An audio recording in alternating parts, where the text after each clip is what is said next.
everybody. So you're very welcome to tonight's Ask the Therapist Live. So we're doing it a good few weeks now, and well, I'm doing it a good few weeks now. I have to try and get some of the other therapists to come with me some of the evening. So I'd really like if you could just give me a like, let me know that you're here, and maybe just let people know that every Tuesday evening for the next while we will be doing Ask the Therapist. It will be long term, but I'm going to be taking a break myself the end of April. So just to let you know that that will be happening then. Um, so tonight we have some questions in, and it's really great. It's really great to know that we are doing some benefit and helping people, and that's what we want to do. It's really important to us. So maybe just to let you know a little bit about our week. So it's been a very busy week. We have Neve and Lynn are organising our group work, online group work with people with eating difficulties. So the date is going to be May 30th. It's an 8 week program. So it's psychoeducational support and tips. And so I suppose I really don't know the ins and outs of it, but the more information I have, the more I'll be able to share with you. So if you know anybody that's struggling with eating, with body dysmorphia, maybe just share it on your page and they may see it and it may be of real benefit. It's a small group, it's limited to 12 people, so that keeps it very intimate, which is great. So that's that. My retreat that I run is happening again October the 11th. It's going to be a 3 day residential retreat, so I'm really really happy about that. And my retreats are about generational healing. I suppose anybody that knows me knows that I have a huge passion around the generational healing and the generational patterns that we bring into our lives and how we can begin to see them at play and how we can choose to let them go. The not so good patterns. There's some really great stuff that has came down through our generation. So it's about us holding on to that and letting go of the stuff that doesn't serve us well. I listened to Moose on the Loose podcast. Paul Stenson is doing. I was on the very first one of it, but he had a guy called Richie on it last Wednesday, and I have to say it was absolutely just fantastic. Where this guy really told us the nitty gritty around addiction, how it hooks you in, the devastation to not only the person that's struggling with addiction, but also the impact on families. And we know, and people here listening are affected by addiction and what it does to us. And I suppose, in my work and in my training, I suppose I've really learned that addiction it is actually a search. It is a deep search that is going on within us. And what we do with that search is we reach for something outside of ourselves. And that is, I suppose, exactly the wrong thing that we need to be doing. That the body really is screaming for us, but we ignore that and we go outside of ourselves to quell that search that's on. So it's an interior search that's going on for the body to come home and to be with ourselves. So I just for anybody that would be interested, it's really really great. Moose on the Loose, Paul Stenson. You'll get it. I think it's on YouTube. It's on Spotify. It's really excellent. Um, Okay, so I'm going to begin with one of the questions, and then I'm going to go. I'm going to show you something, and I'm going to ask you a few questions at the end of it. So one of the questions that came in was, "It is my mother's third year anniversary, so tips on dealing with it." So I suppose in working with grief and dealing with grief, the first and the second year really it's a lot of shock. It's a lot of coming to terms with everything that has happened. Um, the I suppose the loss, the person is no longer there, um, and there's a lot going on. And into the second and third year is actually when the body sort of comes back into itself because we've been in shock. So really, I always say that it's like there's a plaster put on us, and this plaster is put on us. It's nature's way of getting us through every day. The plaster is there, and it's sort of like a balm around us, sort of protecting us, and very slowly nature begins to take away that balm. And in year 2, 3, and it can be at any time, but you really see it in year 2 and 3. The grief is so raw, and it's so painful. So for this person, really, be kind to yourself that this isn't easy at all.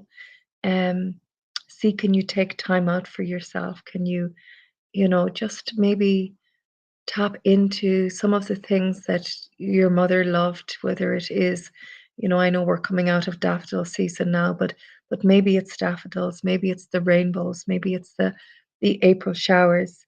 Um, whatever is the thing that maybe your mom liked, that, or the music she listened to, maybe just put on some of that and sit and allow the feelings to be just as they are. There's something about trying not to have it any different to what actually is happening, because that's when we can run into difficulty. The body is sad, just allow it be sad. Bring sad out and just be with it. If it's, sometimes we can be angry and we don't know what's going on, but when we look at it, maybe it is the grieving that's there, and maybe the tears are underneath the mad. I know for me, when the mad is there, tears aren't far behind. That actually, that's my way of dealing with maybe when it's too much for me, when I'm overwhelmed. That I tend to be sort of a bit angry or a bit antsy, and that can really happen to us. So I would also mark it in some way.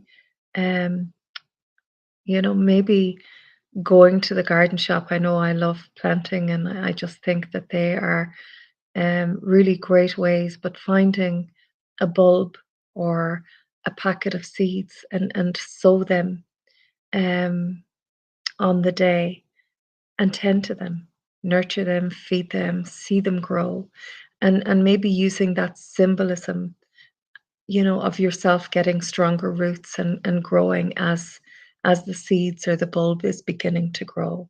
There are some tips that I hope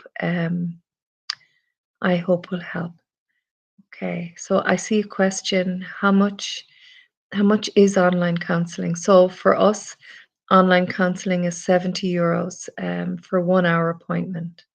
Um, we also I we also as a group of therapists, because I suppose we don't get any donations or any funding from government. As a group of therapists, we also, our motto is wherever you are, we are. So if you are in financial difficulty or receiving a social payment, we do offer a reduced rate. Um, so that's done by sending an email in to us at info@counsellingonline.ie. I hope that helps, Graham. Okay, so what I'm going to do now is I'm going to, this is a set of Jim O'Donoghue, or sorry, Jim Crowley. So Jim O'Donoghue was actually one of my trainers. He was my trainer, and but this is Jim Crowley, and he's actually a wood turner. I think he's based in County Wexford. He would have started out his life as a priest and then became a psychotherapist. But his passion, which is also my passion, which is generational healing, and he came up with this amazing set of cards. It's called Would You Believe? And these are, I suppose, just pointers for us to sit and think and reflect um, on life, on difficulties that we might be having in our lives. So the card I just happened to pick tonight is called Denial, and he has they're like egg cups. They're little spheres with lids on them, and it says the disappearing ball trick provides a graphic illustration of how we so easily slip into denial when dealing with difficult issues. The magic involved is real life drama. So the lid is placed over the ball, just as we tend to put a lid on things and refuse to talk about them. Next, it is removed and the ball has apparently disappeared. By denying a painful reality, we think that it has gone, and we can all relate to that. Once again, the lid is lifted and miraculously the ball reappears. Whatever we repress will always seek expression. So when you look at depression, so that's when we press down stuff and it really needs to be expressed for the depression to lift. So when we try to disown something, we give it power over us. Our reactions reveal what is hidden since we reenact the old scenario. So we go over and over it again until it comes out. We relate in the present while we react from the past. So just ask yourself, allow these questions to drop. What events in my life am I still angry about? In what situations do I find myself reacting the most? Where do those feelings actually belong in my life? And how could I own these feelings?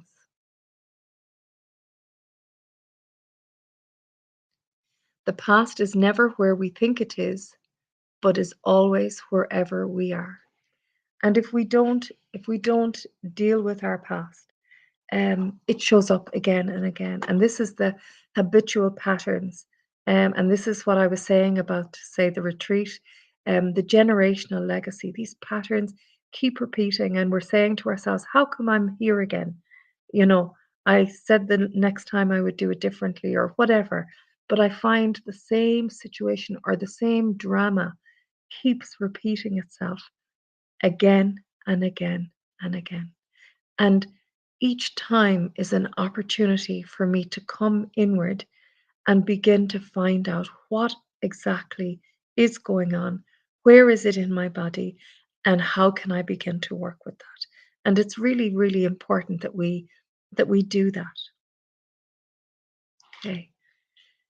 So tonight I wanted to talk about well, there was two things. There was being a teenager, and a little bit about menopause, and I can safely say I know quite a bit about menopause, um, going through it at the moment. So it is quite a big piece in my life, but also to share with you some of what we would have learned in our training around the menopause. And the menopause is a time.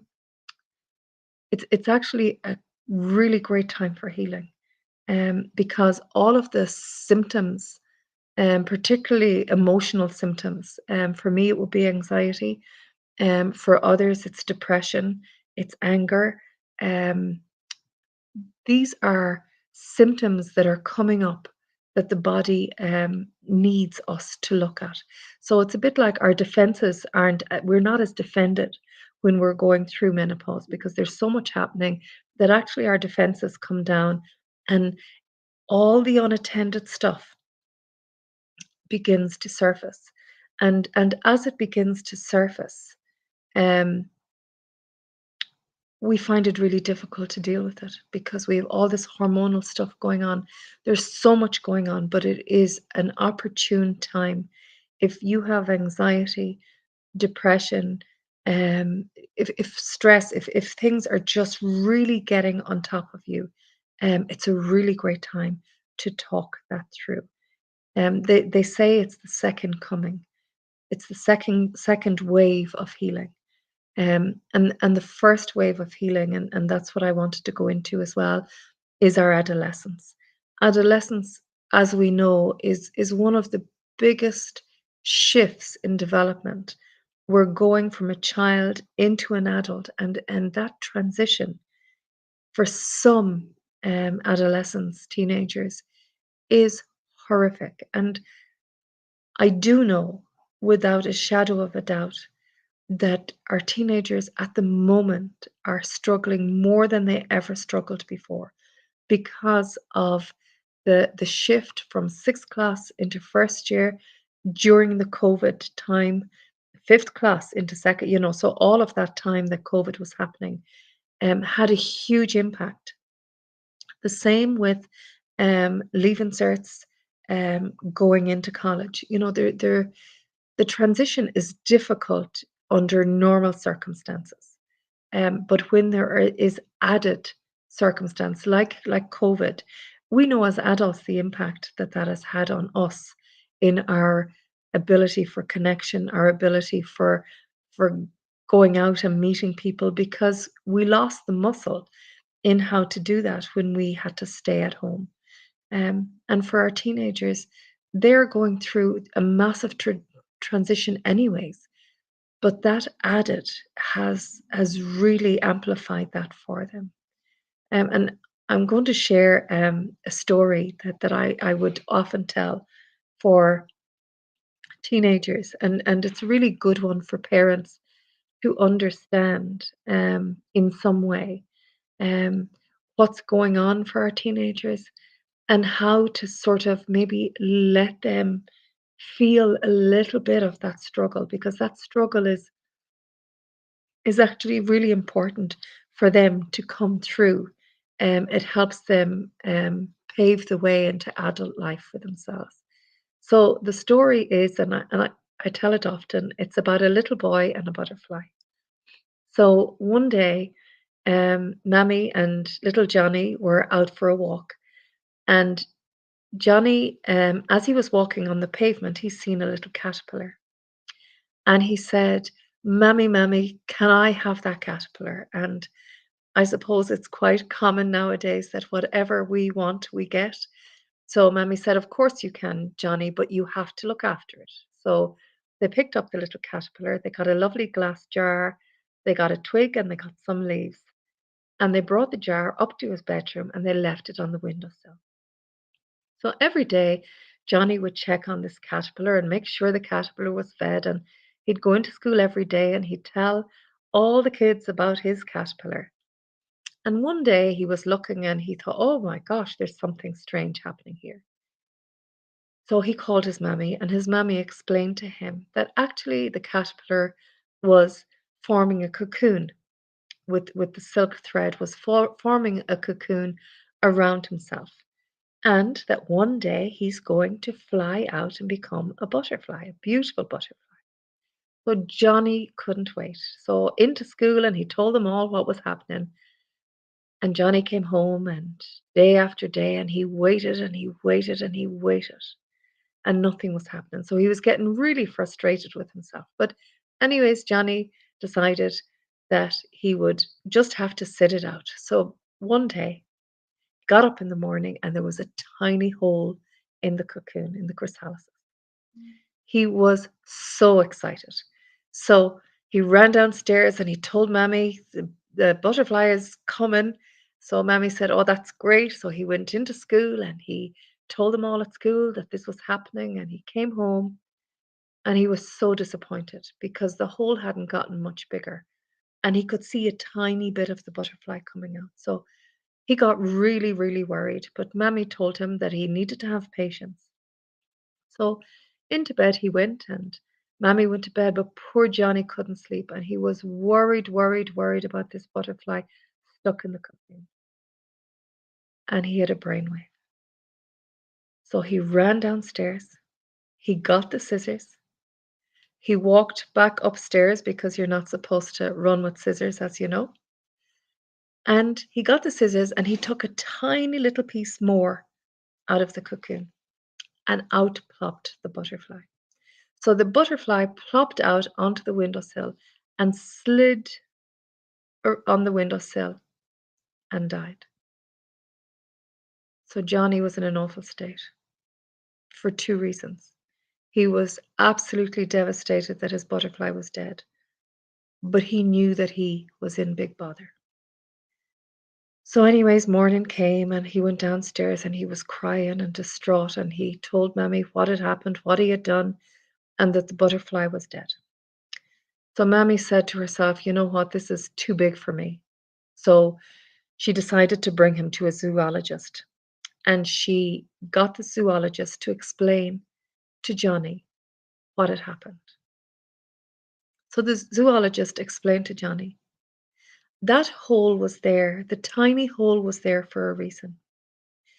And the tiny hole was there so that the butterfly could push itself through, all the way through, so that the fluid that was in its body would come out through the wings, so that when it finally pushed through, it would have the most beautiful wings to fly. But because you intervened and you got the scissors, you stopped the butterfly from becoming the beautiful butterfly that it was meant to be. And the body became filled with fluid and wasn't able to move. So the moral of the story is hold them in the struggle, but allow them to do the struggle, to wriggle their way through this, because that's what it is. It's metamorphosis from childhood into adulthood. And we can see it even ourselves when we start maybe a new job or it's a struggle, but that struggle actually really helps to give us the strength to go on. And I suppose a lot is happening in our world today, and there's a lot of fear, a lot of overminding of our teenagers.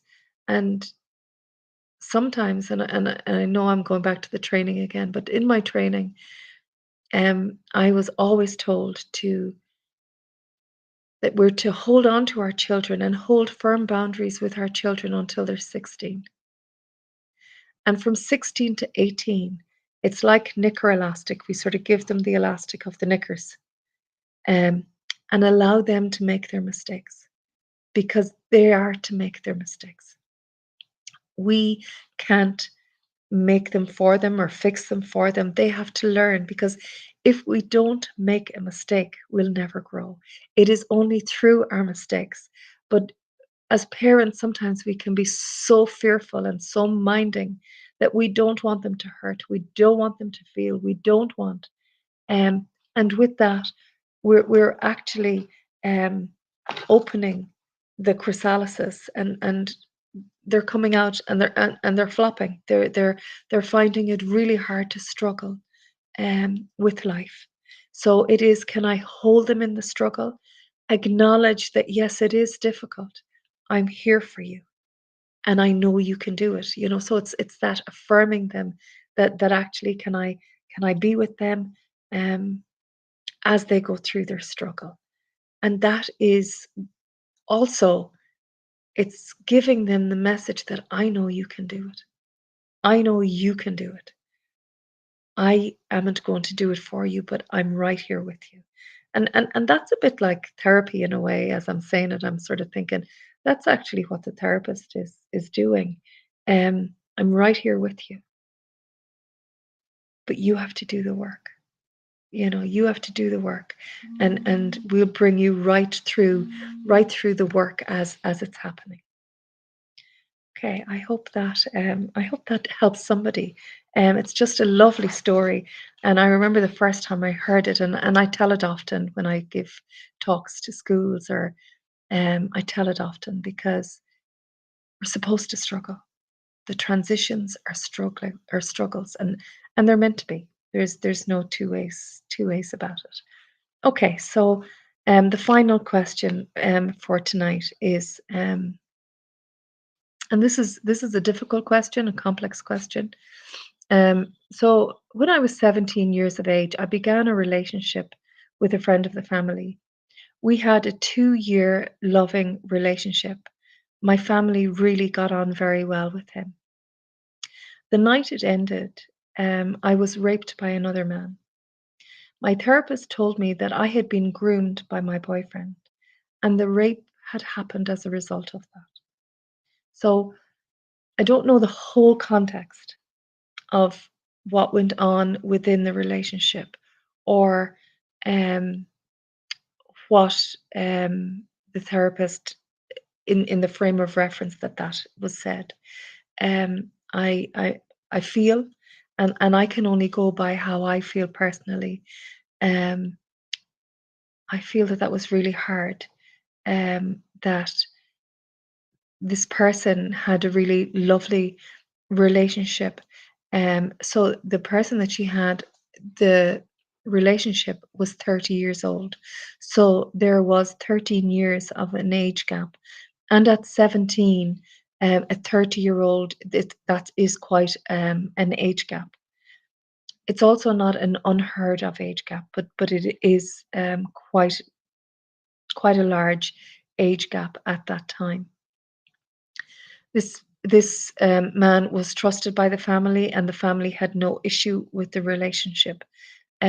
So I really can't say too much on that. The only thing as well this person has said is that she has really fond memories and love from the relationship, and she finds it hard to digest what the therapist said to her. Um, I really it's not that I'm stuck for words. It's really hard. Um, and therapists, I suppose, are human. But there's something about we don't know um that this person was groomed. That that's a statement that's quite a huge statement. Um, and the other huge statement is that she was raped as a result of the relationship she had with the man that the therapist felt groomed her, which again, um, I'm not sure feels right for me at all. Um, so I would be really looking at what's going on for her, the impact. So I suppose what I'm really seeing is the night the relationship finished. Any relationship to finish is such heartbreak. Um, and trying to deal with that and then the compounding of what happened to her afterwards um, had to have been devastating on a whole level. And that would take a lot. There was this huge trauma there. There's huge grief there. Um, and I suppose I feel really sad that that's what you heard um, from the therapist that you were groomed and that the rape was a result of the the grooming from your boyfriend, and I feel that that's really hard. um I would be looking at the real big picture around how vulnerable you were at that time of a relationship breakup, and how somebody took vicious advantage of you at that time. And that's the piece. And looking at that, there's times when we are sort of wide open with grief and wide open with things that happen to us. And unfortunately, sometimes we find ourselves in situations where somebody takes advantage of us in that space, and that's not okay. Um, Really not okay. So a really, really, really, really tough to digest what you felt you heard from the therapist. And again, I don't know the whole context, so I can't I can't comment fully on it. But I do hope that you are being taken care of, that you have looked after all that has gone on for you, and that you have been able to move on in your life. I really do hope that you have been able to do that. The body is very wise, um, and our boundaries as well, you know, and that is a real boundary violation. So it's that knowing what's okay for me and what's not okay for me. And sometimes our boundaries can be blurred. So, what I would be suggesting is that you really look at how are my boundaries? You know, am I am I closed off from people, or am I over sharing of myself with people? And that seeing, can I come in and can I mind? Um, because sometimes we can be really trusting, and fall into a place which isn't okay, when we are open and trusting, and not sure of what our boundaries are. So it is really coming home to yourself, because it is only when I'm at home in myself. And I suppose my thinking is, when a relationship breaks up, I'm definitely not at home in myself, because I'm probably in my boyfriend's head, wondering what he's thinking, and I'm reminiscing, or I'm whatever else is going on. So I'm really not at home in myself. And when I'm not at home in myself, I can leave myself wide open. But that doesn't mean that somebody should rape me, because it is. Um, this is my body, and somebody violated that, and that's not okay. I really hope that I was able to answer that question okay for you. If not, please do message me privately, and I can discuss it further with you. Okay, so that was a really tough question, but I really want to thank you for sending in your questions. And I suppose as well that knowing that, we can reach people in lots of different ways. People don't have to come to us for therapy um, to be reached. So really would love if you let people know that this happens on a Tuesday at 8 p.m. Let them know about our eating difficulties online group work course that's beginning the end of May.